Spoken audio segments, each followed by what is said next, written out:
వెనకాల అంతా క్లియర్.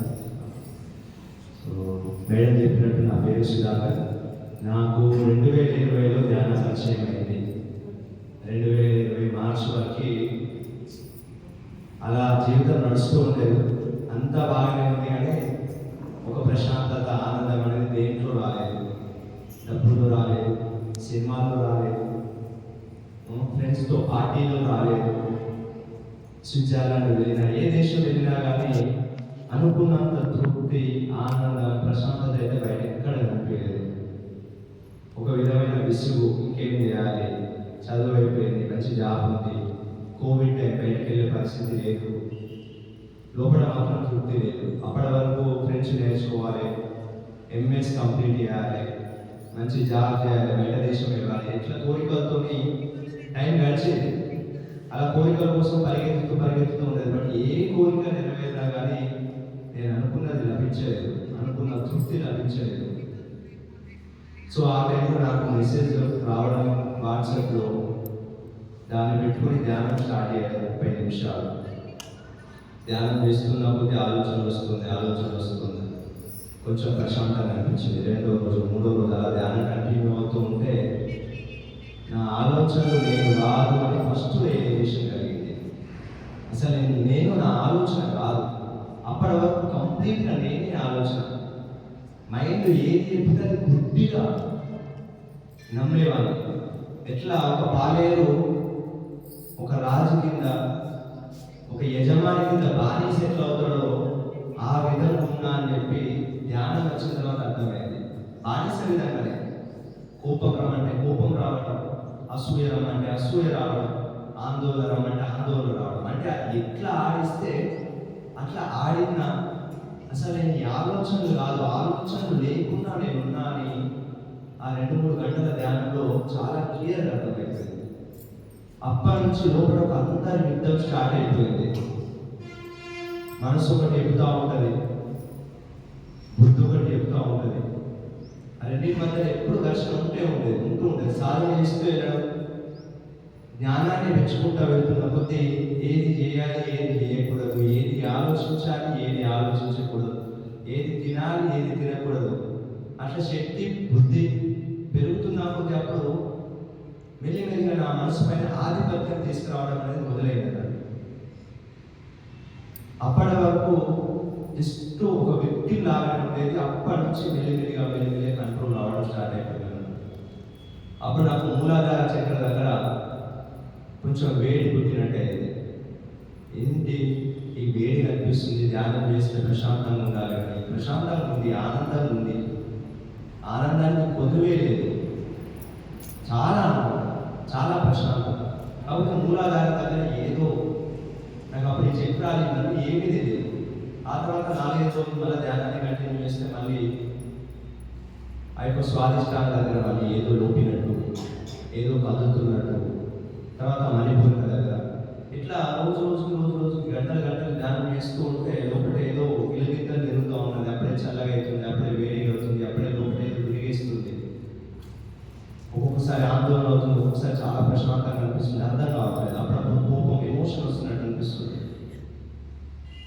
ఆ తర్వాత కొన్ని బుక్స్ చదివిన తర్వాత మన మానవ శరీరంలో కేవలం మాంసం, కండరాలతో కూడిన మాంసపిండమే కాదు, ఇంకా ఎన్నో శరీరాలు కనిపించినవి ఉన్నాయి. ఆ కనిపించిన వాటితోనే భాగవతం అంతా నడుస్తుంది. కనిపించేది కేవలం కొద్ది శాతమే. మన జీవితం మొత్తం మన యొక్క ధ్యాన శక్తి, మన యొక్క జ్ఞానం మీనే ఆధారపడి ఉంటుంది. సో అవి అద్భుతంగా పెంచుకుంటున్నామంటే చక్రాస్ బ్యాలెన్స్గా ఉంటాయి అని అర్థమైపోయింది అన్నట్టు. సో అట్లా మెయిన్గా మూలాధారం చక్ర అంటే ధ్యానంకు ముందు ఎప్పుడు ఏంటంటే అలజడి ఉండేది, ఆందోళన ఉండేది. ఫ్యూచర్ ఎట్లనో, కెరీర్ ఎట్లనో, ఉన్న జాబ్ పోతే ఎట్లనో, రేపు పెళ్ళైతే ఎట్లనో, లేకపోతే ఇంటి వాళ్ళ సమస్యలని నా నెత్తి మీద మోసేవాడు. ఇంట్లో ఎవరైనా ఫోన్ చేసి చెప్పి పలానా ఈ సమస్య వచ్చిందంటే నేను అక్కడ ఫ్రాన్స్ దేశంలో ఉన్న నాకు ఏం సంబంధం లేదు కదా, నేనే బట్ అంటే చెప్పేది చేసి మిగతా వదిలేయచ్చు కదా, అట్లా కాదు. నేను కూడా ఎక్కువ సమస్యగా తీసుకునేవాడిని. 100లో అట్లీస్ట్ 80-90%. సో దేని గురించి అయినా కానీ ఈ కింద నాకు ఎప్పుడైతే మూలాధార చక్ర ఆ యాక్టివ్ యాక్టివేషన్ అయిపోవడం జరుగుతూ ఉందో సహజంగానే ఆ ఆందోళన, ఆ భయం, రేపేమవుతుంది, డబ్బులు లేకపోతే ఎట్లా, ఇవన్నీ పోవడం సహజంగానే పోవడం జరిగింది. సహజంగానే అప్పటి వరకు నేను బుక్స్ కూడా స్టార్ట్ చేయలేదు ఎక్కువ చదవడం. ఆ తర్వాత స్వాధిష్టాన చక్రం తెలిసినప్పుడు ఎమోషన్స్ బ్యాలెన్స్ అవుతూ ఉండడం. అట్లాంటి ఒక్కొక్క చక్ర జరుగుతూ ఉంటే సుమారు 6 నెలల్లో ఇక్కడ వరకు 3 నుంచి 4 నెలల్లో ఇక్కడ వరకు రావడం జరిగింది. అప్పటికి ఇంకా నాకు తెలియనంత నేను విచిత్రంగా మారిపోయాను, కంప్లీట్గా మారిపోయాను. ఆ 9 నెలలు నాకు వేరే పని ఏం లేదు. ధ్యానం చేయడం, బుక్స్ చదవడం, అనుభవాలు మా ఫ్రెండ్తో కానీ అన్నయ్యతో కానీ పంచుకోవడం. ఎందుకంటే అప్పుడు ఎవ్వరు స్నేహితులు లేరు, సో ధ్యానమిత్రులు ఎవ్వరు లేరు. అట్లా నడుస్తున్న తరుణంలో ఇంకా ఎన్నో మార్పులు వచ్చాయి నా జీవితంలో, నా కెరియర్లో ఎన్నో అద్భుతాలు జరిగాయి. నాకు జాబ్ లేకుంటే ఒక టైంలో ధ్యానం ద్వారా అద్భుతమైన జాబ్ వచ్చింది. ఒక సాలరీ అనుకున్నా, వచ్చేసినప్పుడు నాకు అర్థమైంది ధ్యాన శక్తి ఇంత గొప్పదా అని. ఇంకా అప్పటి నుంచి నేను సరెండర్ అయిపోవడం మొదలుపెట్టాను. ఆ కోరికలన్నీ చాలా వరకు తగ్గిపోయాయి. అప్పటి వరకు అనుకుంటాం కదా, నేను అనుకున్నది ఇట్లా అయిపోతా ఉంటే ఏదైనా మనం కోరుకోవచ్చు కదా. కాకపోతే ధ్యాన శక్తి అర్థమైన తర్వాత ఏది పట్టుకుంటే ఎప్పుడు మనల్ని విడిచిపెట్టుకోకుండా ఉంటుందో అది పట్టుకోవాలని అర్థమైంది అన్నట్టు. చిన్న వాటి కోసం ఎనర్జీని యూజ్ చేసి అనవసరంగా వృధా చేసుకోవద్దు. జాబ్ ఏమైనా కొంచెం కష్టపడితే వస్తుంది, 1 నెల కాకపోయినా 3 నెలలకు వస్తుంది, ఏదో ఒక రోజు వస్తుంది కదా అని చెప్పి ఎక్కువ దాని గురించి ఎక్కువ భౌతికత పైన ఇంట్రెస్ట్ నచ్చేది వస్తూనే ఉంటుంది. అట్లా జాబ్ రావడం, దాని తర్వాత ఇంకొక ఆపర్చునిటీ రావడం, కుటుంబంలో ఎంతో మార్పు రావడం. అప్పటి వరకు కుటుంబంలో ధ్యానం చేయకపోవడం, శాకాహారం తినకపోవడం ఉండే. తర్వాత సహజంగా వాళ్ళు మారిపోవడం, అంత ఒక మిరాకిల్స్గా నడుస్తూ ఉంటుంది అన్నట్టు లైఫ్.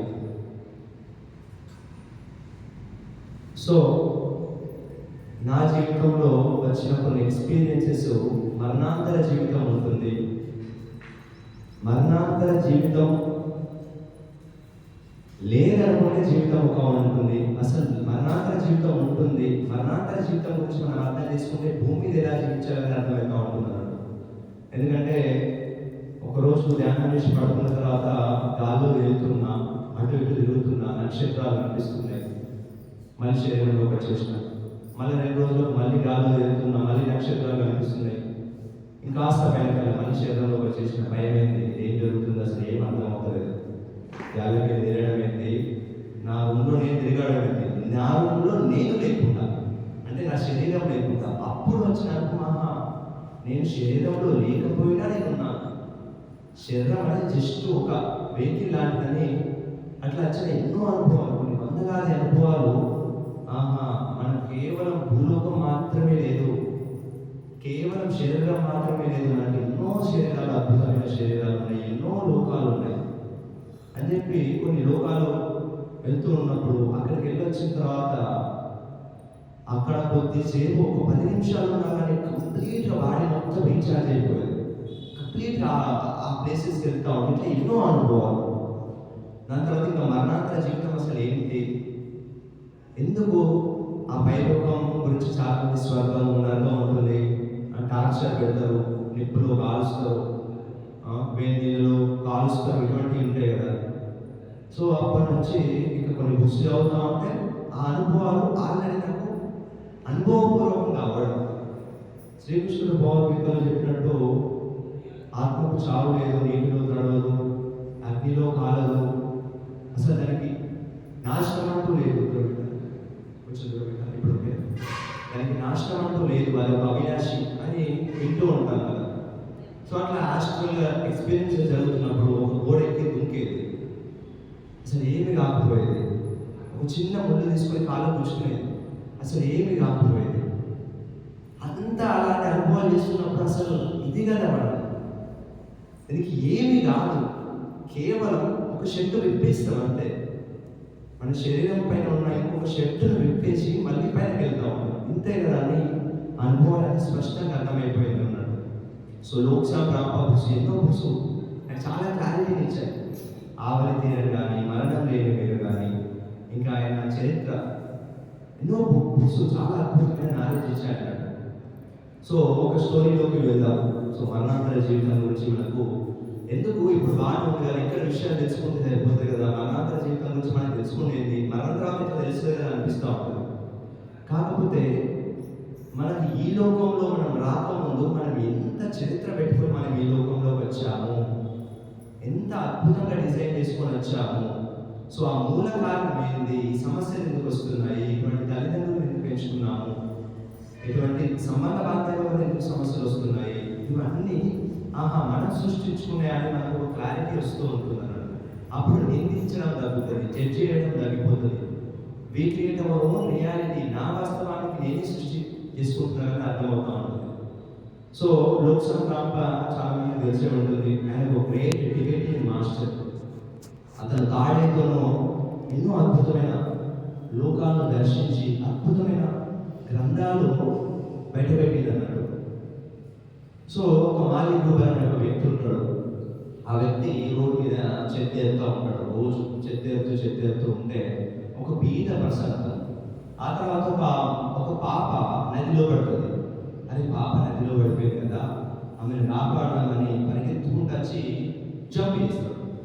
అక్కడ ఒక రాయి ఉంది, రాయికి తల మొత్తం తగిలి చాలా దెబ్బలాగి రక్త ప్రసవాలు అవుతున్నాడు. అప్పుడు తనను హాస్పిటల్లో తీసుకెళ్ళిన తర్వాత వీళ్ళ మదర్ వచ్చి ఈయన మీద పోలీస్ కంప్లైంట్ ఇస్తారు. మా బిడ్డను ఎత్తుకోపోదామని ట్రై చేసాడు, ఇతని మీద కంప్లైంట్ చేస్తాను. అతను మంచి చేయడానికి పోయాడు, కాకపోతే బిడ్డను ఎత్తుకోపోదామని ట్రై చేస్తాను కదా మేము కంప్లైంట్ ఇస్తాను. ఇతను అనుకున్నాడు గ్రహచారం ఎట్లుంది, నేను మంచి చేయడానికి పోతే నా మీదే కంప్లైంట్ ఇచ్చేదని చావు బతుకులో ఉంటాడు. అప్పటి వరకు అతనికి దేవుని మీద నమ్మకం లేదు, మరణాంతర జీవితం మీద అస్సలు నమ్మకం లేదు. ఉన్నది ఒక్కడే జీవితం, కనిపించేది సత్యం, ఏదైతే కనిపిస్తుందో అదే సత్యం. చావు తర్వాత ఏం లేదు, అసలు మనం ఉంటాం అనే గట్టి నమ్మకంతో ఉన్నాడు. చావు తర్వాత అసలు మనిషి ఉండడు. ఆ తర్వాత చాలా రక్తము లీక్ అయిపోయి చనిపోతాడు. చనిపోయిన తర్వాత వాళ్ళందరూ హాస్పిటల్లో నర్సులు వాళ్ళందరూ వస్తూ ఉంటారు. మా బీపీ మొత్తం డౌన్ అయిపోయింది, చూస్తే ఆ సౌండ్స్ వస్తున్నాయి, అన్ని మిషన్స్ అని శ్వాస విడిచిపెట్టారు. అప్పుడు అనిపిస్తుంది ఏంటి అందరు నర్సులు పరిగెత్తుకుంటూ వస్తున్నారు, ఏం అర్థమైతే అందరు పరిగెత్తుకుంటూ వస్తున్నారు. అతను వచ్చి నర్సు చెప్పింది ఈ జాబ్ అంతే, అతను చనిపోయాడు అని చెప్పింది. చనిపోవడం ఎట్లా చనిపోతాయి ఉన్నారా అందరికి ఇంకా అర్థమవుతలేదు. ఇతను శరీరం నుంచి బయటకు వచ్చి తన శరీరాన్ని చూస్తున్నాడు. ఆ తర్వాత కొంతమంది వచ్చి ఆ ప్లేస్కి అంతా తీసుకెళ్ళి పోస్ట్ మార్టం చేసి అదంతా చేస్తుంటే క్లియర్గా చూస్తున్నాడు, గాల్లో తిరుగుతూ చూస్తున్నాడు. అప్పటికి కూడా అతను చనిపోయినా నమ్మట్లేదు, మళ్ళీ శరీరంలోకి రావడానికి ప్రయత్నిస్తూ ఉన్నాడు. అతను నమ్మడానికి అసలు ఆస్కారమే లేకుండా ఉంది, ఎందుకంటే ఎప్పుడు అతను బుక్స్ చదివిన వాడు కాదు, అసలు ఏమీ తెలియదు, కంప్లీట్ ఒక నాస్తికుడు, దేవుడు లేడు ఏమి అసలు ఏమి లేదు అనుకునేవాడు. ఆ తర్వాత కొద్దిసేపటికి అతను చూస్తుంటే అతన్ని అక్కడ పోడ్చి పెడుతున్నారు, అది కూడా చూస్తున్నారు. అయినా నాకు నమ్మకం కలగట్లేదు. లేదు నా కళ్ళు కనిపిస్తున్నాయి, నాకు అంత మాట్లాడేది వినిపిస్తుంది.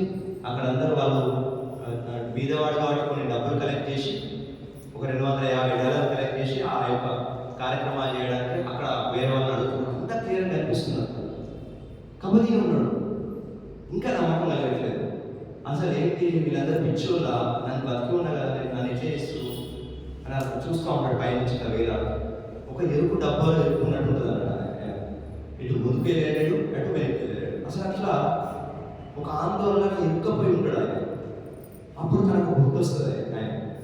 ఒకరోజు ఒక యజమాని ఇంటికి పిలిచి ఆ యొక్క రూమ్లో వాళ్ళ బుక్స్ అన్నీ ఉంటాయి, ఆ బుక్స్ అన్ని తీసి చెత్తకుండా వేయమని పిలుస్తారు. పిలిచిన తర్వాత ఆ వ్యక్తి వచ్చి దాంట్లో ఉన్న బుక్స్ అన్ని వేస్తూ ఉంటే లోక్సభ ఒక బుక్ కనిపిస్తుంది.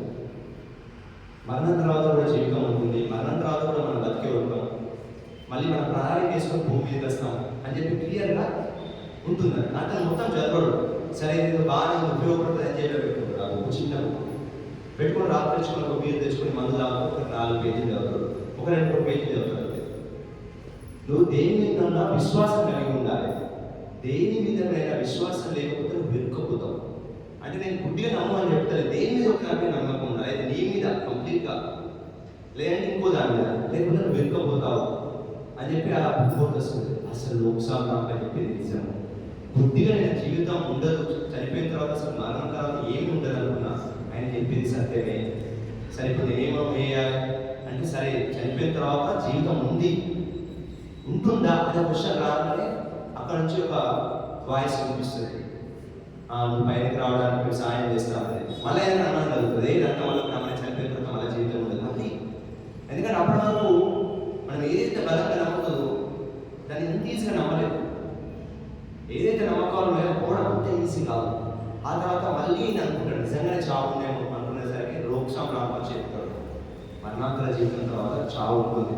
అప్పుడు ఆయన అనుకుంటాడు, అరే ఎంత మూర్ఖి నేను, ఆ రోజు ఆ బుక్ మొత్తం చదివితే నాకు ఈ ఆన్సర్ ఉండకపో అర్థమైపోయేది. క్లియర్ ఎక్స్ప్లెయిన్ చేసి మరణాంతర జీవితం తర్వాత ఎలా ఉంటుంది అని చెప్పి ఆ తర్వాత నేను విశ్వసించడం స్టార్ట్ చేస్తాడు. సరే మరణాంతరం తర్వాత జీవితం ఉంది అని విశ్వసించడం స్టార్ట్ చేస్తున్నాడు. సో దాని తర్వాత కొంతమంది వ్యక్తులు వచ్చి అతన్ని తీసుకుపోయి అక్కడ చూపించడం జరుగుతుంది. తర్వాత తన ఒక హాల్ ఆఫ్ మెమోరీస్ అంటారు, ఆకాశిక్ రికార్డ్స్ అంటారు. సో దాంట్లోకి వెళ్ళి చూసుకున్న తర్వాత తను మొత్తం చెట్టు మొత్తం చూసుకుని తర్వాత జన్మకు మళ్ళీ ప్రణాళిక వేసుకుంటున్నాడు. ఇట్లా ఆవలి తీరం బుక్లో 3 స్టోరీలు చెప్పిన తర్వాత చాలా మార్పు వచ్చింది. ఆవలి తీరం, ఆత్మాయనం, జీవాత్మ ప్రపంచ నియమాలు, ద డెస్టినీ ఆఫ్ సోల్స్ అని అది తెలుగులో ఉందో లేదో, ఎటువంటి బుక్స్ అన్ని ఎంత అద్భుతంగా, మెనీ మాస్టర్స్ మెనీ లైఫ్స్, ఇవన్నీ బుక్స్ ఎంత అద్భుతంగా క్లియర్గా చెప్తున్నారంటే అనాథర జీవితం ఉంది, స్వర్గం నరకం అంటూ ఏం లేదు. మన యొక్క చైతన్యం, మన యొక్క శక్తి ఎలా ఉంది, మన యొక్క మనోస్థితి ఎలా ఉంది, దాని ప్రకారమే మనం పైలోకాలకి వెళ్తాము. కొంతమంది ఊహించుకుంటారు, పైనకి వెళ్ళిన తర్వాత నాకు దేవతలు వస్తారు కావచ్చు, నాకు వీళ్ళు వచ్చి స్వాగతిస్తారు కావచ్చు. వీళ్ళు ఊహించినట్టుగానే వాళ్ళు వస్తారు. యాక్చువల్ అక్కడ దేవతలు అంటే వీళ్ళు ఊహించి కొంతమంది ఏంజెల్స్ వస్తారు కావచ్చు, దేవదూతలు ఉండరు కదా ఏంజెల్స్. సో కొంతమంది వస్తారు కావచ్చు, తెల్ల డ్రెస్ వేసుకొని వస్తారు కావచ్చు అనుకుంటారు. అలానే కదా కనిపిస్తారు. ఉన్నది ఒకటే శక్తి, ఆ కాంతి మూలం ఒకటే. మన యొక్క మనస్థితి ప్రకారం కంప్లీట్గా మారిపోతూ ఉంటుంది. సో ఇక్కడ ఏమీ నమ్మలేదు కాబట్టి అక్కడ ఏమీ లేదు, ఇరుక్కపోయి ఉంటాడు. నమ్మడం స్టార్ట్ చేస్తే నిజంగా కనిపించడం స్టార్ట్ అయిపోతుంది.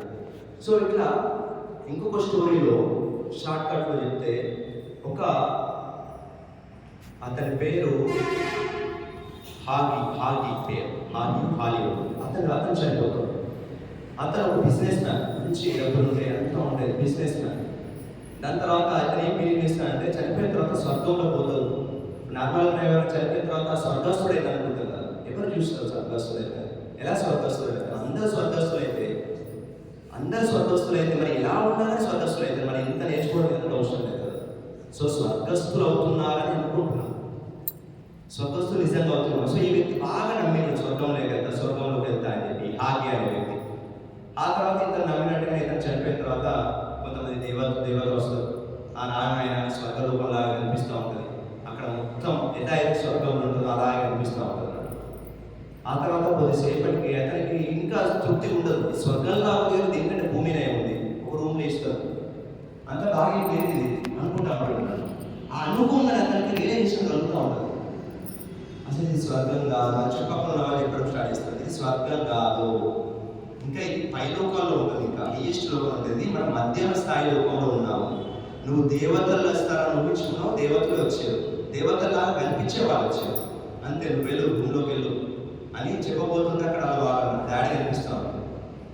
డాడీ యూదుల కుటుంబంలో పుట్టిన స్వర్గంలో పోవాలి కదా, కింద యూదుల కుటుంబంలో ఉన్న వాళ్ళు కూడా స్వర్గంలో పోతారు కదా, నువ్వెందుకు ఇక్కడ ఉన్నావు, మరి 3 స్వర్గంలో లేవంటే, నాయన ఫస్ట్ మొదట నేను నీ నాన్నని కావాలి అన్నాడు.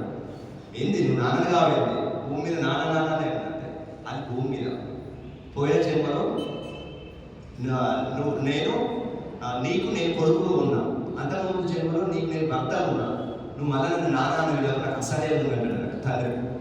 అంటే ఇక్కడ వాడి పందాలకు ఎంత వినిపిస్తూ ఉండవు, ఒక్కసారి ఆ యొక్క ఊపిరి ఆగిపోయి దీంట్లో నుంచి బయటకు వచ్చిన తర్వాత మనకు ఆ యొక్క రియలైజేషన్ కలిగిన తర్వాత నీ వాళ్ళు ఎవరు, నా వాళ్ళు ఎవరు, నానాటి నాటకం అంతా ఇదంతా నాటకం అని తెలిసిన తర్వాత అప్పుడు నేను నమ్మడానికి ఇంకా టైం పడుతుంది. ఎందుకంటే వాళ్ళ డాడీ చెప్పే కొన్ని రోజులు అయింది కాబట్టి అంత అర్థమైంది.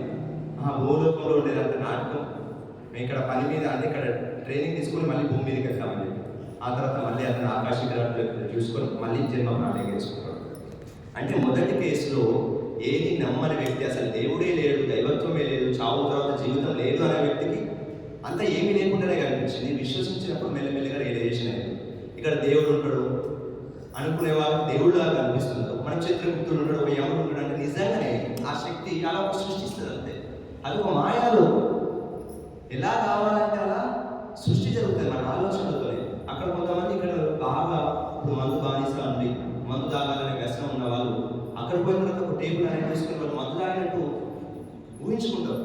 నిజంగా ఇలా జరుగుతుంది, నిజంగా ఇలా జరుగుతూ ఉంటుంది. ఎందుకంటే ఇక్కడ ఎలా అయితే మనం ఆలోచిస్తుంటామో అక్కడ వెంటనే జరుగుతూ ఉంటుంది. ఇక్కడ మనకు టైం పడుతుంది, ఇక్కడ మనం ఒకటి ఏదైనా కావాలంటే టైం పడుతుంది కాబట్టి అక్కడ తొందరగా జరిగిపోతూ ఉంటుంది. సో కాబట్టి అందులో అంత తృప్తి ఉండేది, అది కూడా ఇష్టం. ఒక కళలాగా ఈ రోజు కళలో ₹1 ఇస్తే అక్కడ పండుగ చేసుకుంటాం, నా కళలు చేంజ్ చేస్తాం, నిజంగా చేయాలి మరి అది కూడా అంతే. అది ఒక కళ ప్రపంచం. సో అట్లా ఆ తర్వాత రియలైజ్ అవుతారా, అరే ఇది కూడా స్వర్గం కాదు, ఇక్కడ కొన్ని రోజులు మళ్ళీ కిందికి వెళ్ళాలి. అట్లా మూడో వ్యక్తి కేసులోకి వెళ్తే, మూడో వ్యక్తి ఒక క్రిస్టియన్ దాంట్లో ఉంటాడు. దాని తర్వాత కొంచెం మంచి కార్యాలు చేసి, ఒక మంచి పనులు చేసి, తర్వాత అతను చనిపోయిన తర్వాత సో వాళ్ళ తల్లిదండ్రులు వస్తారు. తల్లిదండ్రులు వచ్చి వాళ్ళు వెల్కమ్ చేసుకుంటారు. ఇంకా కొన్ని కాంతి గోళలాగా కనిపిస్తూ ఉంటాయి. ఆయనకు అర్థం కాదు, కాంతి గోళాల నుంచి ఆయన క్వశ్చన్ అడుగుతూ లోపల వాయిస్ వస్తూ ఉంటుంది. అసలు ఆయన ఎక్కడున్నారు అంటే లోపల నుంచి వాయిస్ రావడం స్టార్ట్ అయింది. సో ఎందుకంటే అతను కాస్త జ్ఞానం ఉంది మరణాంతర జీవితం. ఇతను దేవతలను గట్టిగా నమ్మలేదు, జీవితం లేదు అని గట్టిగా, జీవితం అయితే ఉంటుంది, మరణాంతర జీవితం ఉంటుంది, ఏదో ఒక శక్తి ఉంటుంది, ఎటువంటి నమ్మకాలు మంచి నమ్మకాలు ఉంటాయి. సో దాని తర్వాత అతనికి చెప్పడం జరిగింది అన్నట్టు. సో ఇప్పుడు నువ్వు భూమి మీద ఆకాశ వికాలు చూపించి నువ్వు భూమి మీద ఈ కార్యాలు చేసినావు. ఎప్పుడో కొన్ని వేల సంవత్సరాల కింద ఒక వ్యక్తిని చెప్పిన దాని కార్యానుసారంగా మళ్ళీ నువ్వు కొన్ని జన్మ తీసుకోవాల్సి వచ్చింది. మళ్ళీ అక్కడ నుంచి అక్కడ ఇట్లా మొత్తం హిస్టరీ మొత్తం చూపించిన తర్వాత చివరి జన్మ వచ్చేసరికి నువ్వు ఒక మంచి ధర్మబద్ధంగా, సత్యంగా, నిజాయితీగా నువ్వు ఏ కార్యం కోసం భూమి మీదకి వెళ్ళావో ఆ భూమి మీదకి వచ్చినావు. నీ జన్మ సఫలీకృతమైంది నాయన.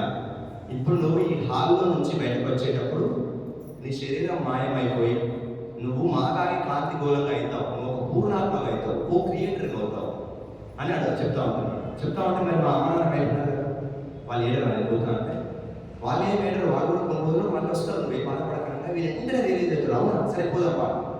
ఒకవేళ అయితే అక్కడ రియలైజ్ కాకుండా మా అమ్మ అని పట్టుకుంటే అదే బంధాలతో సరే బయటకు. అంటే మనం ఏదైతే బాగా అటాచ్మెంట్ ఉందో, డబ్బుతోని కానీ లేదంటే బంధాలతో కానీ పేరు ప్రతిష్టలతో కానీ వీటన్నిటితో బాగా అటాచ్మెంట్ ఉంది, మనకు తెలియకుండానే మనమే రావాల్సి వస్తుంది, మనకి తెలియకుండా మనమే రావాల్సి వస్తుంది. సో అతను కంప్లీట్గా ఓకే నేను యాక్సెప్ట్ చేస్తున్నాను. మస్తు ఆ రోజు నుంచి బయటకు రాగానే కాంతి గోళంగా అయ్యాడు. వాళ్ళ అమ్మ నాన్న మస్తు ఖుషి అయిపోయారు.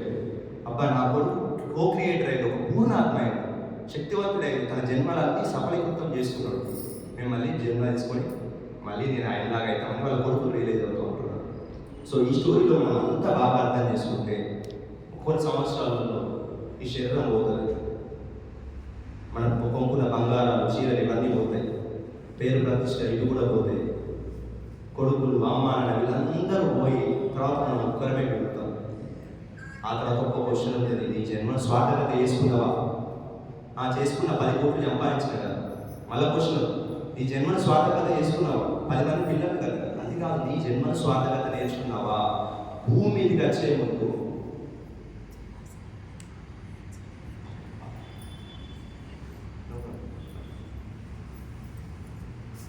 సఫలీకృతం చేసుకున్నావా అనే క్వశ్చన్ వచ్చినప్పుడు సో అప్పుడు నేను భూమి మీద ఏ కార్యం కోసం వెళ్ళాము ఆ కార్యాన్ని సఫలీకృతం చేసుకున్నప్పుడు మళ్ళీ అదే కార్యం కోసం జన్మ తీసుకోవడం అవసరం లేదు. ఇంకా మనం అద్భుతమైన ఒక గొప్ప లక్ష్యం మీద వచ్చి దాన్ని నెరవేర్చుకున్నప్పుడు మళ్ళీ భూమి మీద రావాల్సిన అవసరం లేదు.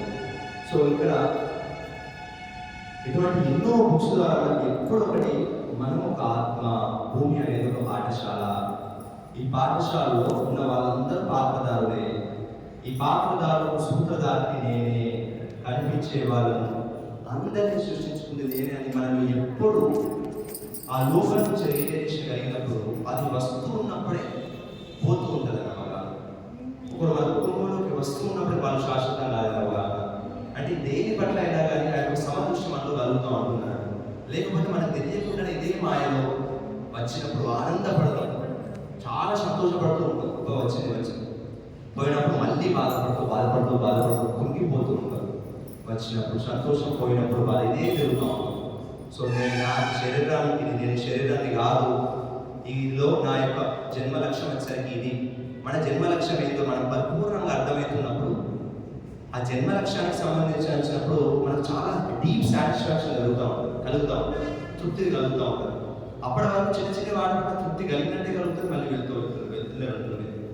సో అట్లా మన జీవితంలో ఇక్కడ మూలాధార మూలాధార చక్రాలు మన యొక్క జీవితం స్టార్ట్ చేసి మొదటి చేతిలో ఇన్ఫాంట్ సోల్, ఒక ఇన్ఫాంట్ ఏమంటారు శైశవాలు. సో ఆ జన్మలో ఎన్నో రకాలైన భయాలతోని, బాధలతోని, దుఃఖంతోని నాకు అనిపెట్టలేదు ఉండాలి అని చెప్పి ఎన్నో పనులు చేస్తూ చేస్తూ చేస్తూ ఆ మూలాధార చక్రాల నుంచి మెల్లిమెల్లిగా ఎన్నో అనుభవాలు పొంది బయటకు వస్తూ ఉంటా ఉన్నాడు. సో అది ఎప్పుడైతే మన మూలాధార చక్ర స్ట్రాంగ్ ఉంటుందో ధ్యానం చేయడం వల్ల అప్పుడు మనలో ఒక భయం అనేది ఉండదు, మనలో ఒక స్థిరత్వం అనేది ఏర్పడుతుంది. మనం చాలా స్ట్రాంగ్ ఉంటాం. మనం ఒక ఇల్లు ఎలా ఒక పిల్లర్లు ఎలా ఉంటాయో అలా ఉంటుంది అన్నట్టు మన లైఫ్. ఆ తర్వాత స్వాదిష్టానికి వచ్చిన తర్వాత అప్పటి వరకు మన ఎమోషన్స్ మన కంట్రోల్లో ఉండవు. చాలా వరకు మన ఎమోషన్స్ మళ్ళీ మన శక్తిని వృధా చేసుకుంటూ ఉంటాం. అప్పుడు మనకి ఎమోషన్స్ పైన మనకి గ్రిప్ వస్తూ ఉంటుంది. కోపం రాగానే వద్దు, శక్తి నశిస్తుంది, మనకు ఆలోచన బుద్ధి వికసిస్తుంది. వెంటనే ఎంత మాట్లాడాలి, ఇప్పుడు మాట్లాడడం అవసరం అని వెంటనే ఆ ఎమోషన్స్ నుంచి మనం బయటకు వస్తూ ఉంటాం. క్రోధం, లోభం, ఇట్లా ఎన్నో రకాలైన ఈ యొక్క హర్ష వర్గాల నుంచి ఆ ఎమోషన్స్ మీద మనకు గ్రిప్ వస్తూ ఉంటుంది. సో అప్పటి వరకు మిగతా వాళ్ళు ఇది చేస్తున్నారు కదా, ఇంజనీరే అవ్వదు, వీళ్ళ బాబా అదే చేస్తున్నారు కదా, నేను ఇదే అవ్వదు అంటే మనం ఒక లిమిటెడ్ మైండ్లో ఉన్న వాళ్ళు ధ్యానం చేయడం వల్ల ఈ స్వాదిష్టాన చక్ర యాక్టివేట్ అయ్యి మనలో క్రియేటివ్ ఇదేంటి చేద్దాం, ఇలా కూడా చేయొచ్చు కదా, ఒక మంచి డ్యాన్సర్ కావచ్చు కదా, లేకపోతే ఈ పలానా పని చేయొచ్చు కదా అని చెప్పి మనలో అద్భుతమైన క్రియేటివ్ సృజనాత్మకత మనలో పెరుగుతూ ఉంటున్నారు ధ్యానం మనం చేస్తూ ఉంటే. ఆ ఎమోషన్స్ పైన మోషన్ అంటే మనం కంట్రోల్ లేదు, ఎప్పుడు పెరుగుతూ ఉంటుంది. ఆ మోషన్ పైన మనకు కంట్రోల్ వస్తూ ఉంటున్నారు. దాని తర్వాత మనకు మణిపూరక అప్పటి వరకు మన జీవితంలో కాన్ఫిడెన్స్ ఉండదు, ఆత్మవిశ్వాసం ఉండదు. ఏమైనా చేద్దామన్నా కానీ నాతో అవుతుందా, తీసుకుంటే ఎంత తీసుకో, నేను నా వల్ల కాదు, ఇటువంటి ఎప్పుడు ఇన్ఫీరియారిటీ కాంప్లెక్స్లో ఉంటాం, నేను తక్కువ అన్న భావంతో ఉంటాం. ఎప్పుడైతే ధ్యానం ద్వారా మనకి ఇది యాక్టివేట్ అవుతుందో సహజంగానే నేను ఏదైనా చేయగలగా, నాలో అనంతమైన శక్తి ఉంది, ఇలా ట్రై చేద్దాం, మనకు విల్ పవర్ మనలో పెరుగుతుంది, చాలా స్ట్రాంగ్ మనకు అనిపిస్తాం. లోపల ఏదైనా చేయడానికైనా, ఏదైనా తట్టుకోవడానికైనా పరిస్థితులు వచ్చినప్పుడు. కొంతమంది చాలా కుంగిపోతూ ఉంటారు కుటుంబంలో ఒక సిచ్యువేషన్ వచ్చినప్పుడు. ఇంకొంతమంది చాలా నార్మల్గా ఉంటారు, ఎందుకంటే వాళ్ళ లోపల ఆ శక్తి ఉంది కాబట్టి, ఆ ధ్యాన శక్తి లేదంటే ఆ జ్ఞానం కావచ్చు, ఈ జన్మలో కాకపోతే గత జన్మలో కానీ. సో అట్లా ఈ మణిపూరకం దగ్గర చాలా కాన్ఫిడెంట్గా ఉండడు. ఆ తర్వాత అనాహత చక్రం, ఆ తర్వాత సహజంగానే ప్రేమ పెరుగుతూ ఉంటాడు. జంతువులపైన కానీ మనుషులపైన కానీ వేరే వాళ్ళు ఇబ్బంది పడుతున్నారు అంటే మనం మాట ద్వారా ఏ విధంగా సాయం చేయాలని ఒక ప్రేమతత్వం, కర్మతత్వం పెరుగుతూ ఉంటున్నారు. సో ఇట్లా మెల్లిమెల్లిగా ఈ యొక్క మామూలు నేను నుంచి అసలు నేను కనెక్ట్ అవుతాం. మామూలు నేను అంటే నా పేరు, నా ఊరు, నా గోత్రం, నా కులం, నా లక్ష్యం, శారీరక లక్ష్యం. అసలైన నేను అంటే నేను ఒక ఆత్మను, ఇన్ని జన్మలు తీసుకున్నాను, నా భూమి మీద నా జన్మ లక్ష్యం ఇది, ఈ పాఠాలు నేర్చుకోవడానికి వచ్చిన, ఈ పనులు చేయడానికి వచ్చిన, ఈ సేవ చేయడానికి వచ్చిన, ఇది అసలైన నేను. సో ఇట్లా ఒక్కొక్క చక్ర దాటుతున్న కొద్దీ ఇంకా మనకు చాలా క్లారిటీ పెరుగుతూ ఉంటున్నాడు. ఇక్కడ మనకు విశుద్ధ చక్రానికి వచ్చినప్పుడు అప్పటి వరకు మొహమాట పడ్డా, మాట్లాడడానికి భయపడ్డా, ఇంకా ఎక్స్ప్రెషన్ అద్భుతంగా మాట్లాడడానికి మనం ప్రయత్నిస్తూ ఉంటాం. కమ్యూనికేషన్ చాలా అద్భుతంగా ఉంటుంది అప్పుడు ఇంకా మనం ఏమైనా మాట్లాడినా కానీ అనవసర విషయాలు మాట్లాడడం సహజంగా తగ్గిపోతూ ఉంటున్నాడు. సో మనం ఎరుక పెరిగి మన మాటలు కూడా కట్ చేస్తూ ఉంటాం. సో అతిగా మాట్లాడడం అక్కడ ప్రాబ్లం అవుతుంది. మాట్లాడకపోకుండా ఉండడం కూడా అవుతుంది. అంటే ఎంత, ఎప్పుడు, ఎలా ఈ కమ్యూనికేషన్ అనేది మనకు చాలా శుద్ధమైపోతూ ఉంటుంది. ఎక్స్ప్రెస్ చేయడం, కమ్యూనికేషన్ చేయడం, సత్యం చెప్పడం, ఇటువంటి అన్ని సాధారణంగా అదవుతూ ఉంటుంది. సో మనం ఎప్పుడైతే ఇటువంటి లక్షణాలను మనం పెంపొందించుకుంటాం, సహజంగానే మనకు మొహమాట ఉంది, దాని నుంచి బయటపడడానికి ఒక స్టెప్ ముందు చేసి మాట్లాడడం, ఇటువంటి అన్ని ఇక్కడ చెప్పడానికి అలా భయపడుతున్నాం. ఇంట్లో కానీ ఏదైనా కానీ అక్కడ చెప్పాల్సి ఉంది కాబట్టి భయపడుతున్నాం, ఒక స్టెప్ ముందు వేసి చెప్పడం. ఇట్లా కూడా మనం చేసినప్పుడు ఏంటంటే ఇక్కడ ఉన్న బ్లాక్స్ అన్ని క్లియర్ అయిపోతూ ఉంటాయి. లేకపోతే ఇక్కడ ఇది నొప్పి రావడం, ఇక్కడ గొంతుకు సంబంధించిన సమస్యలు ఎక్కువ వస్తూ ఉండడం, ఈ చక్రాస్కి మనకు వస్తున్న వ్యాధులకు కనెక్షన్ ఉంటూ ఉంటుంది. మన చక్రాలకు మన యొక్క వ్యాధులకు సహజంగానే ధ్యానం చేస్తే వెళ్తూ ఉంటాయి. ఇంకా మన జ్ఞానం ద్వారా ఇంకా అద్భుతంగా మన యొక్క జీవితంలో అన్ని మలుచుకున్నప్పుడు జ్ఞానాన్ని ఇంకా బాగున్నాను. సో ఇక్కడికి వచ్చేసరికి మనకు స్పష్టంగా క్లియర్ అవగాహన వస్తూ ఉంటుంది. అప్పటి వరకు మనకు బుక్స్ ద్వారా జ్ఞానం ఉన్నప్పటికీ ఓకే, నేను ఇంతకుముందు ఎన్నో జన్మల్లో ఈ పని చేసి ఉంటాను, ఈ పని అప్పుడు చేయబుద్ధి కాదు. ఎన్నో జన్మల్లో పేరు ప్రతిష్టల కోసం పరితపిస్తుంటాను, ఎన్నో జన్మల్లో డబ్బుల కోసం పరిగెత్తి ఉంటాను అని మనకు తెలియకుండానైతే ఈ యొక్క మూడో కన్ను ద్వారా జన్మలు చూసుకోవడం కానీ, లేదంటే ఆ జన్మలంతటి సారాన్ని అవగాహన స్థాయి పెరగడం కానీ. అవగాహన స్థాయి పెరిగినప్పుడు మనం చేసిన పనులు చేయం కదా. 10వ తరగతి మళ్ళీ చేయాలి కదా. ఎన్నిసార్లు చదువుతాం 10వ తరగతి? మనకు తెలిసినప్పుడు ఈ 10వ తరగతి 100 సంవత్సరాల నుంచి చదువుతున్నా, చాలా ఇంటర్మీడియట్కి వెళ్తాను, చాలా డిగ్రీకి వెళ్తాను. అట్లా మనకు ఈ యొక్క ఎనర్జీ ఇక్కడ యాక్టివేషన్ చేయడం స్టార్ట్ కావడంతో మనకు అర్థమైపోతూ ఉంటున్నాడు. సో ఇంకా మనం చేసే పని మీద ఒక క్లారిటీ, ఒక లక్ష్యం, ఒక ఇంట్యూషన్, మన లోపల నుంచి ఒక అంతర్వాది లోపల నుంచి ఏం చేయాలి, ఎలా చేయాలి, ఒక ఆత్మ లక్ష్యం కోసం లోపల నుంచి ఒక వాయిస్ వినిపించడం కానీ, కళల ద్వారా రావడం కానీ, ఒక ఫ్రెండ్ ద్వారా 2-3 సార్లు చెప్పి ఇవ్వడం కానీ, ఇట్లా ఏదో విధంగా మన జన్మ లక్ష్యానికి దగ్గర కావడానికి మనకు సందేశాలు ఎప్పుడు అందిస్తూనే ఉంటారు ఆ ప్రకృతి. ఇది యాక్టివేషన్ అవుతున్నా పోతే. సో కొన్నిసార్లు వచ్చిన ఆలోచనలు వస్తూ ఉంటాయి, గమనించాలి. ఈ ఆలోచన నాది కదా, నాది కాదు కదా, వెరైటీ ఉంది ఆలోచన ఏంటి. 1-2-3 సార్లు మనం గమనించినప్పుడు ఈ పని చేయాలి అని చెప్పి 1-2 సార్లు మనకు అర్థం కాకపోయిన తర్వాత వెళ్ళి ఇంకా మన యొక్క ఇంట్యూషన్ పవర్ పెరుగుతూ ఉంటుంది ధ్యానం చేస్తూ. ఇంకా మనం ఈ స్థాయిలోకి వెళ్ళిన తర్వాత, సహస్రార స్థితికి వెళ్ళిన తర్వాత ఆ యొక్క వన్నెస్ కాన్షియస్నెస్ను, ఆ యొక్క ఏకత్వం మన యొక్క కాన్షియస్నెస్కు మనం బాగా కనెక్ట్ అవుతూ ఉంటాం. ఆ ఏకత్వం అంతా అనేది కనెక్ట్ అవుతూ ఉంటుంది. సో ఇక్కడ కనెక్ట్ అయినా కానీ మనం 3D రియాలిటీలో జీవించాలి కాబట్టి, సో దాన్ని పూర్తిగా ఇంటిగ్రేట్ చేసుకోవడానికి కొన్ని సంవత్సరాలు పట్టొచ్చు, కొంచెం టైం పట్టొచ్చు. ఒకే ఒక్క రోజు మిరాకిల్స్ ఏం జరగకపోవచ్చు. ఈ శాస్త్రాల చింతకి వెళ్ళాలన్నా ఇక్కడ ఎన్నో కొన్ని లక్షల నాడులు ఉంటాయి. ఇక్కడ బ్రెయిన్లో, సబ్ కాన్షియస్ మైండ్లో ఎన్నో రకాలైన బ్లాక్స్ మన గత జన్మలో అన్ని శుద్ధి జరుగుతూ ఉంటాయి. ఆ మాయా పొరలన్నీ కరిగిపోతూ ఉంటాయి. ఆ మాయా పొరలన్నీ కరిగిపోయినప్పుడు మనకు చాలా స్పష్టంగా కనిపిస్తూ ఉంటున్నాడు. ఓకే, వీళ్ళు నేను వేరుగా ఉన్నట్టు కనిపిస్తుంది, కానీ అంతా ఒకటే. ఈ నాటకం ఆడడానికి వేరుగా ఈ యొక్క సృష్టిని నిర్మించుకోవాల్సి వచ్చింది. ఎందుకంటే పైలోకంలో ఈ బుక్లు చాలా అద్భుతంగా చెప్తాడు. పైలోకాల్లో నేర్చుకోవడం అంత ఈజీ కాదు. మన అబ్బాయిని స్కూల్కి పంపించకుండా ఇంట్లోనే నేర్చుకో అని చెప్పి ఎన్ని బుక్స్ తీసుకొచ్చినా, ఎంత ఆయన సబ్జెక్ట్ అందించాలన్నా స్కూల్కి పోయినంత స్ట్రిక్ట్గా డిసిప్లిన్ చేయలేకపోవచ్చు. కొంతమందిని చేయొచ్చు, చాలామంది చేయలేకపోవచ్చు. అదేవిధంగా అక్కడ మనకు ఆల్రెడీ మాయ లేనప్పుడు చేయడం ఈజీ, మాయ ఉన్నప్పుడు ఆ మాయలో నుంచి బయటకు రావడమే ఆట. సో ఇక్కడ మనకు అద్భుతంగా అవకాశం లభిస్తూనే ఉంటుంది. మళ్ళీ ఒక తప్పు చేస్తూ ఉంటాం, దానికి దానికోసం మళ్ళీ ఆ కర్మానుసారం మనం అనుభవిస్తూ ఉంటాం. మరే నా అంత పాపం ఎవరికి రావద్దు, నా అంత కష్టం ఎవరికి రావద్దు, నేను ఎట్టి పరిస్థితుల్లో మళ్ళీ ఇటువంటి కర్మ చేసి ఇబ్బంది పెట్టాలని మనకు తెచ్చుకున్న కర్మల వల్ల అనుభవించి కానీ, జ్ఞానాన్ని నేర్చుకుని కానీ మనం పూర్తిగా దాని నుంచి బయటపడుతూ ఉంటాం. సో కాబట్టి భూమి అనేది గొప్ప పాఠశాల. ఈ యొక్క లోక్సభ బ్రహ్మ బుక్స్ చదువుతూ ఉంటే మనకు ఇంకా రోజు రోజుకి క్లారిటీ పెరుగుతూ ఉంటుంది. ఇది ఒక పాఠశాల, ఇది నేను ఒక పాత్ర మాత్రమే అని చెప్పి. ఈ బుక్స్ మనం విడిచిపెట్టే మనం జ్ఞానాన్ని పెంచుకోకపోతే ఏమవుతుందంటే ఇది ఎప్పుడు లాగుతూ ఉంటుంది. ఎందుకంటే చిన్నప్పటి నుంచి మనకు తెలియకుండా మన పేరు బాగా అలవాటైపోయింది. మన స్వభావం కూడా డిసైడ్ చేసేసారు. నువ్వు ఇలాంటి వాడివి, మంచోనివి, చెడ్డోనివి, అమాయకునివి, కోపిస్తువి, ఇవన్నీ ఆల్రెడీ రుద్దేశారు సమాజం. సో ఇంకా మనం ఈ మాయ నుంచి బయట కావాలంటే ఓకే, మన బుక్స్ అవుతున్నప్పుడు ఓకే ఓకే ఈ జన్మలో తెచ్చుకున్న పాత్ర మాత్రమే ఇది. ఈ కోపం నుంచి నేను బయటకు రావడానికి పాత్ర అయి ఉండొచ్చు, సనాన్ని పెంచుకునే పాత్ర అయి ఉండొచ్చు అని మనకు చాలా అద్భుతంగా అర్థమవుతున్నారు. సో ఇట్లా మన గతంలో ఎన్నో జన్మల్లో ఒక ఇన్ఫాంట్ సోల్గా ఉండి ఏ పాఠాలు నేర్చుకోవాలి, ఆ తర్వాత మనకు యంగ్ సోల్గా ఉండి ఏ పాఠాలు నేర్చుకోవాలి, బేబీ సోల్గా ఉండి ఏ పాఠాలు నేర్చుకోవాలి. సేమ్ చిన్న పిల్లల ఉదాహరణ తీసుకుంటే, చిన్న బాబు నుంచి ఒక ముసలి వాళ్ళ వరకు ఇదే పరిణామ క్రమంలో ఆత్మ తీసుకుంటే చిన్న బాబు చేసిన తప్పులే చేస్తూ ఉంటాడు. సో అట్లా మన గత జన్మలలో కొన్ని 100 జన్మలు తీసుకున్నాం అనొచ్చు. అదే ఒక బుద్ధి, అదే ఒక మానసిక స్థితితో అదే గొడవలు. అంటే చిన్నపిల్లలు ఎట్లా కొంచెం సుండి ఉండే పిల్లలు ఉంటారు, కొంతమంది చేయకంటే అదే చేసుకుంటారు. ఆ వేలు అక్కడ అగ్నిలో వేలు పెట్టకంటే అదే పెడుతుంటారు. అంటే వాళ్ళకి బుద్ధి రావడానికి కొంతమందికి టైం పడుతూ ఉంటుంది, కొంతమందికి తొందర టైం వస్తుంది.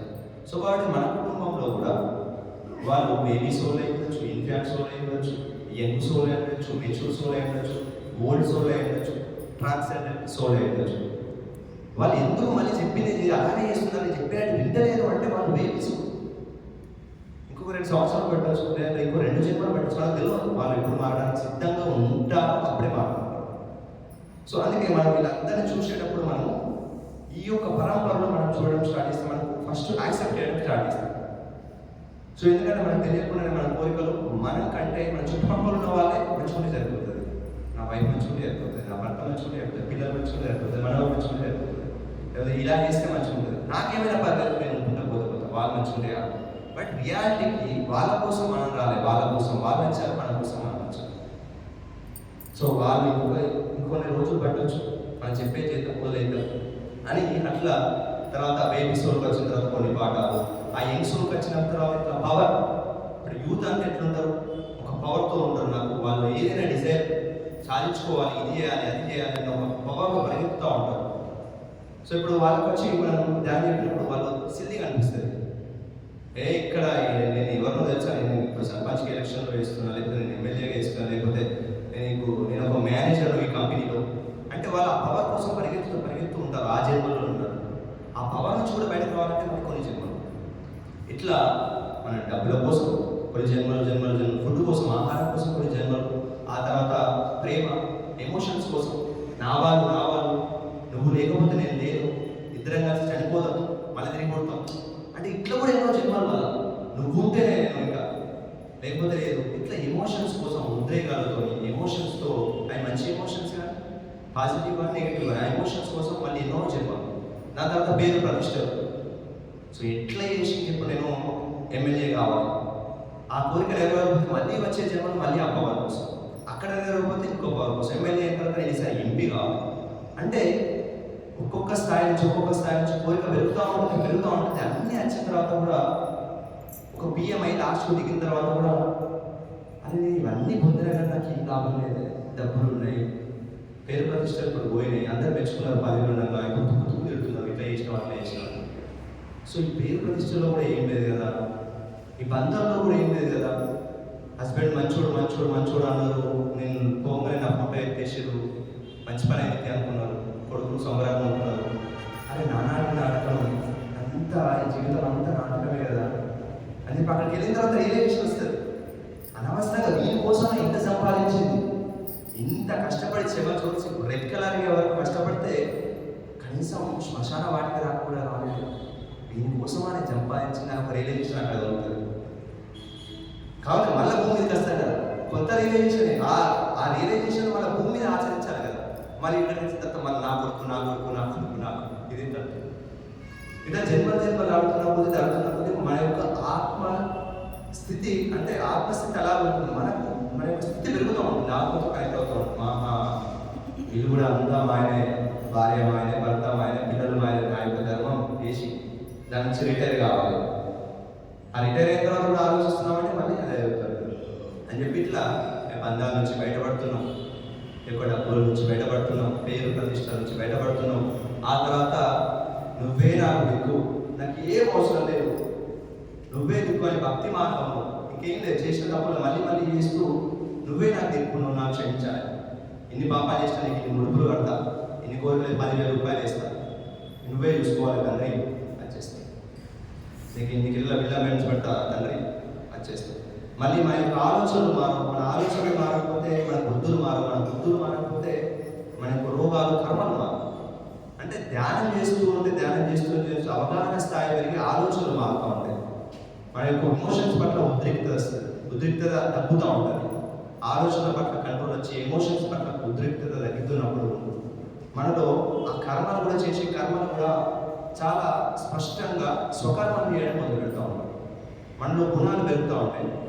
అప్పుడు ఈ భక్తి మార్గంలో కూడా మళ్ళీ ఎన్నో జన్మలు నువ్వే దిక్కు మళ్ళీ తప్పు చేయడం, మళ్ళీ నువ్వే దిక్కు మళ్ళీ తప్పు చేయడం, అంతా నువ్వే రక్షణ తండ్రి, నా సన్నిష్టం ఎట్లుంది, నన్ను ఎట్లయినా పర్లేదు, నా కొడుకును చూసుకో అంటే ఇంకా నువ్వు వేరు నేను వేరు అన్న ఒక దండోత్వం ఉంటుంది అంటాం. ఆ యొక్క మార్గం ఇట్లా కొన్ని 100 జన్మలు దాటిన తర్వాత దాని తర్వాత ఇంకా దగ్గరగా అక్కడ ఉన్నవాడు కూడా నాలోనే ఉన్నాడు, ధ్యానం మొదలైనది అక్కడే.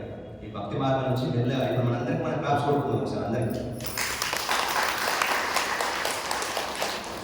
ఎందుకంటే ఇక్కడ ఉన్న వాళ్ళందరూ ఇన్ఫాంట్స్ ఉండరు, వాళ్ళకి ఇంకెక్కడో ఆకలి అవుతూ ఉంటారు. బేబీస్ వాళ్ళు ఉండరు, ఇంకెక్కడో ఆడుకుంటూ ఉంటారు. యంగ్స్ వాళ్ళు ఉండరు, వాళ్ళకి ఇంకెక్కడో డబ్బుల కోసమో మంచి మంచి బైక్స్ కోసమో వాళ్ళ కోరికల కోసమో ఇంకా అడుగుతూ ఉంటారు.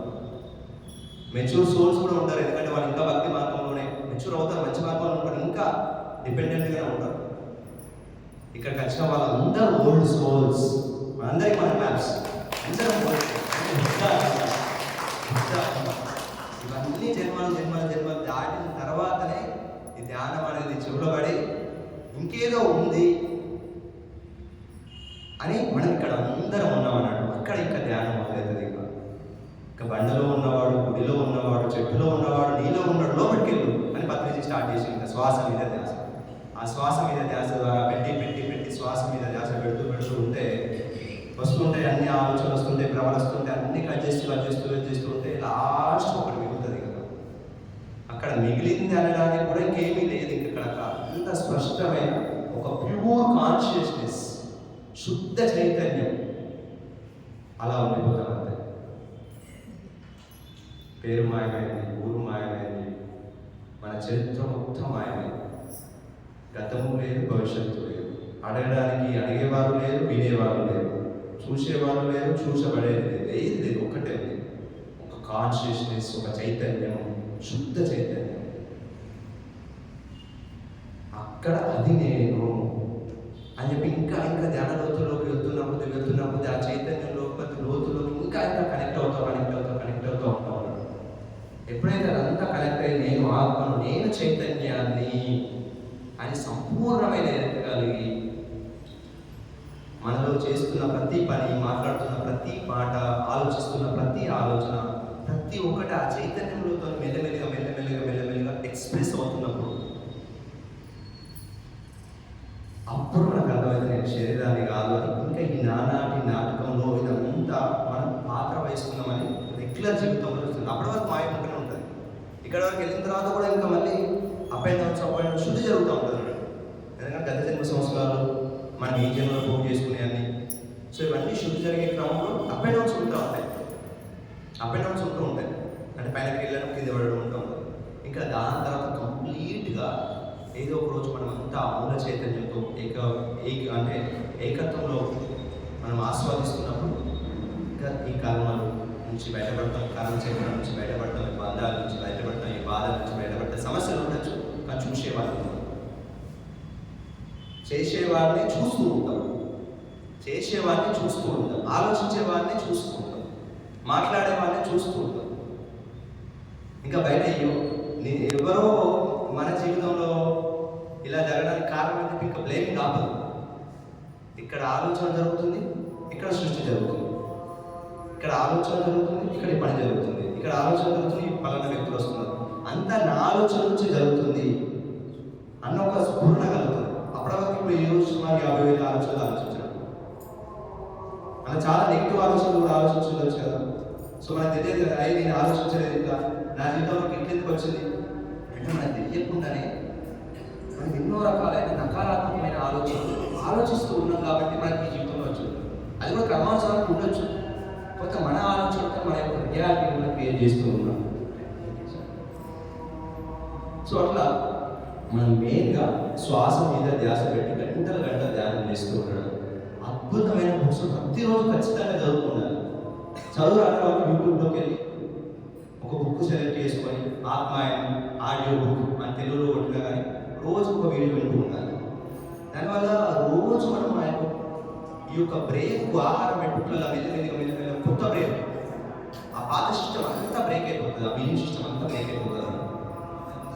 సో అదేవిధంగా ఇప్పుడు సజ్జన సంగతిలో ఖచ్చితంగా పార్టిసిపేట్ చేస్తున్నప్పుడు ఇతరుల అనుభవం మనం వింటున్నప్పుడు కూడా అదొక శక్తి, చదువుతున్నప్పుడు అదొక శక్తి. ఏకాగ్రతగా మనం వింటూ ఉంటాం, ఏకాగ్రతగా చదువుతున్నాం, అక్కడ ఎన్నో మార్పులు వస్తూ ఉంటాయి, ఎన్నో భ్రమలు దొరికిపోతూ ఉంటాయి వినడం ద్వారా.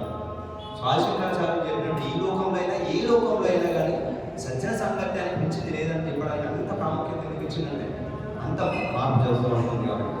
సో అదేవిధంగా పిరమిడ్ శక్తిని అద్భుతంగా ఉపయోగించుకోవడం, మనకు అయినంత వరకు సేవ చేస్తూ ముందుకు వెళ్తూ ఉంటాడు. సేవ చేస్తున్నప్పుడు మనకు అన్నం కలుగుతూ ఉంటాయి, మనకు వేరే వాళ్ళ ద్వారా సేవ అందుతూ ఉంటుంది ఏదో విధంగా.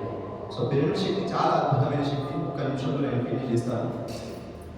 సో ఇప్పుడు ఆ ఒక్క పిరమిడ్ ఉంటుందంటే చుట్టుపక్కల అంతా ఒక శక్తి క్షేత్రంగా ఏర్పడుతుంది. ఒక మిషన్ తీసుకొచ్చి మనం ఇక్కడ పెట్టినా కానీ శక్తి క్షేత్రంగా మనకి ఏర్పడుతూ ఉంటుంది. సైంటిస్టులు ఎన్నో రీసెర్చ్ చేసి దాని కింద ఆ విత్తనాలు పెట్టి పంటలు చేసి పంటలు చాలా బాగా వచ్చాయి. దాని కింద ఎలుకలకు కొన్ని వైరస్ ఇచ్చి దాని కింద పెడితే ఎలుకలు ఆరోగ్యంగా అయినాయి. అక్కడ కాలుష్యం మొత్తం తగ్గుతూ ఉంటుందట, రేడియేషన్ తగ్గుతూ ఉంటుందట. దాని కింద ముక్కలు పెరిగిన వాళ్ళు దాని కింద ఎక్కువ టైం స్పెండ్ చేయడం తొందర అతుక్కుంటుందట. పెద్ద పెద్ద రోగాల నుంచి తొందర బయటపడుతుందట. ఆధ్యాత్మికంగా ఎదగడానికి పీనియల్ గ్లాండ్, పిట్యూటరీ గ్లాండ్ అంటారు. పీనియల్ గ్రంథి, పిట్యూటరీ గ్రంథి ఇవి కూడా యాక్టివేట్ అవుతారని చెప్తూ ఉన్నారు. దాని కింద వాటర్ పెట్టుకొని కొన్ని గంటలు వచ్చి వాటర్ తాగిన తర్వాత సుమారు 8 నుంచి 12 గంటలు మాలిక్యూల్ స్ట్రక్చర్ మొత్తం చేంజ్ అయ్యి తాగిన తర్వాత మనలో మార్పు వస్తుందని చెప్తున్నారు. ఇట్లా చెప్పుకుంటూ పోతే చాలా లాభాలు ఉన్నాయి. ఇప్పుడు భూకంపాలు, సునామీలు ఇవన్నీ కూడా తగ్గుతూ ఉంటాయి ఆ పిరమిడ్స్ వల్ల. ఇట్లా చాలా చాలా లాభాలు పిరమిడ్స్ వల్ల ఈ యొక్క పిరమిడ్స్ వల్ల ఉంటుందన్నట్టు. సో కాబట్టి చాలా రోజుల నుంచి మీరు అందరూ కృషి చేస్తున్నందుకు కూడా చాలా చాలా థ్యాంక్ యూ. మెట్పల్లి గ్రామంలో కూడా పిరమిడ్ కావాలి. సో నేను కూడా ఆశిస్తున్నాను, కోరుకుంటున్నాను. సో ఇంతమందికి ఉపయోగపడే మంచి పిరమిడ్ రావాలి.